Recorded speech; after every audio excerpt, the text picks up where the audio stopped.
first Crackdown is remembered mostly for the insane collect-a-thon that just kept on giving. Chances are if you had an Xbox 360 at launch, the handful of agility orbs that you never managed to collect still nag at you. More than 3 years later, Crackdown 2 is here, and it shares its predecessor's ethos. Can boundless chaos and a never-ending sequence of hidden goodies sustain a game in 2010? Wow, that was bright. Cool, but bright.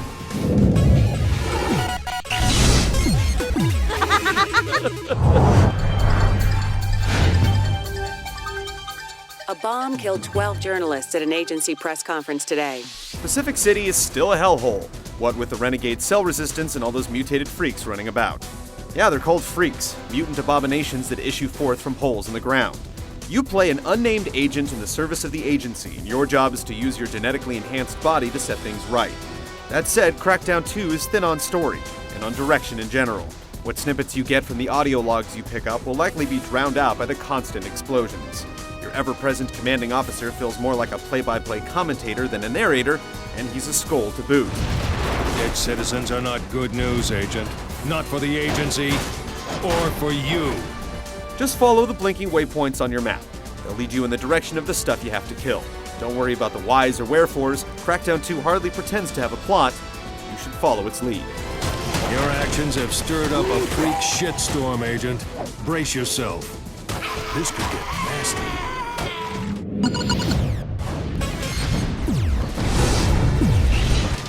I'm an old hand at this, so listen up and listen good. I might just save your sorry ass. Crackdown 2's open-world setting is an enormous playground designed for you to wreck, and the only thing between you and its most exclusive districts is your agility orb count.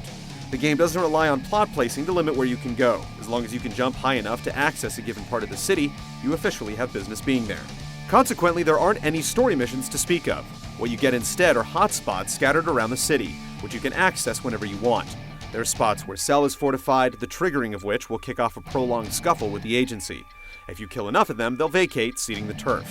There are also freak tunnels that work much the same way, though you can only seal them off at night. The critical path, if you can call it such, involves the activation of sites called absorption units, strategically placed all over the city that the agency is trying to use to seal off larger freak layers. Every time you activate a series of them, you'll have to delve underground and fight off increasingly large swarms of freaks while a giant pulse bomb ticks off. There are 9 sets of absorption units, and when you've sealed off the last associated freak pit, you can go off and officially beat the game. You might want to hold on tight to something. But only figuratively speaking, of course. Crackdown 2's story doesn't ever really start, and as such, it only really ends once you decide you're tired of grinding. There are hundreds and hundreds of orbs to track down, plain agility orbs in abundance, hidden ones of a different color, ones you can only get when you're playing co-op, and ones that run away from you when you approach. If the game didn't reward you so well for increasing your stats, it would seem like an absurd waste of time. The draw to hoard orbs is so strong that it often makes co-op games feel like an exercise in group collecting. Crackdown 2 is among the most permissive of games when it comes to drop-in, drop-out co-op, and the number of players in your game has the potential to magnify the craziness substantially. Up to 4 can inhabit a single instance of Pacific City, and with regards to objectives completed, they only count for the host, though any orbs and achievements that visitors collect count for them too. For better or worse though, it's way too easy to grief other players in co-op, inadvertently or not. You have no excuse to moan about getting blown up in the competitive multiplayer modes, however. Crackdown 2's PvP game takes place across 3 game types that share 9 maps: Deathmatch, a team variant, and an oddball-style mode called Rocket Tag. In competitive play, everyone starts with maxed out stats, so from the get-go, you can jump high, pilot helicopters, and glide to your heart's content. Predictably, PvP is crazy, especially during Rocket Tag matches, where it feels like you can't go 5 seconds without getting blown 20 yards by a stray missile blast. You can rank up by playing, but don't expect any progression beyond ascending leaderboards. It all adds up to a fun diversion, but frankly the chaos you can affect in multiplayer doesn't hold a candle to what's possible in a co-op game, where the AI can contribute to the mess.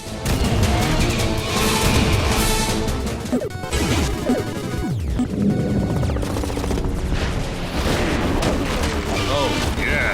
That 4th combination attack is a doozy. You may start the game as a hobbled agent who can barely muster 5 feet on a vertical jump, but by the time you're all orbed up, you'll be bounding around the city like Superman on the moon.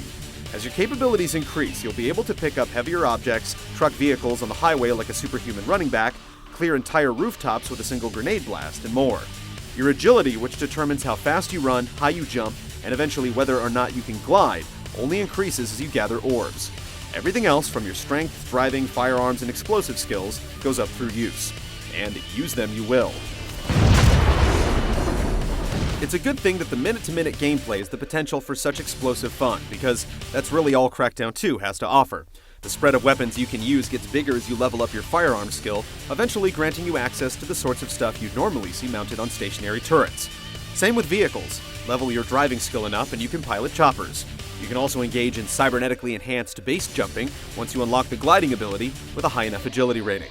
Crackdown 2's no-frills controls allow you to make use of all your brutal capabilities without fuss. Once you've reached the pinnacle of your strength and agility, you really do feel like an unstoppable juggernaut.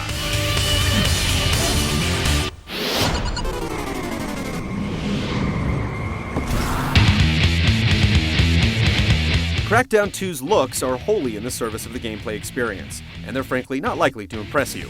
Character models are pretty simplistic, which is sort of understandable since there are often so many of them on screen at a time. Explosions look grainy and fake, and the environments look pretty basic when you actually bother to slow down and look at them. The ever-present narrator who sees fit to comment on every bad circumstance you find yourself in, as well as any achievements you unlock, will wear out his welcome after the first few hours, though oddly, we can never manage to bring ourselves to turn him off during our playtime. The sky's brightening. Here's to a new day.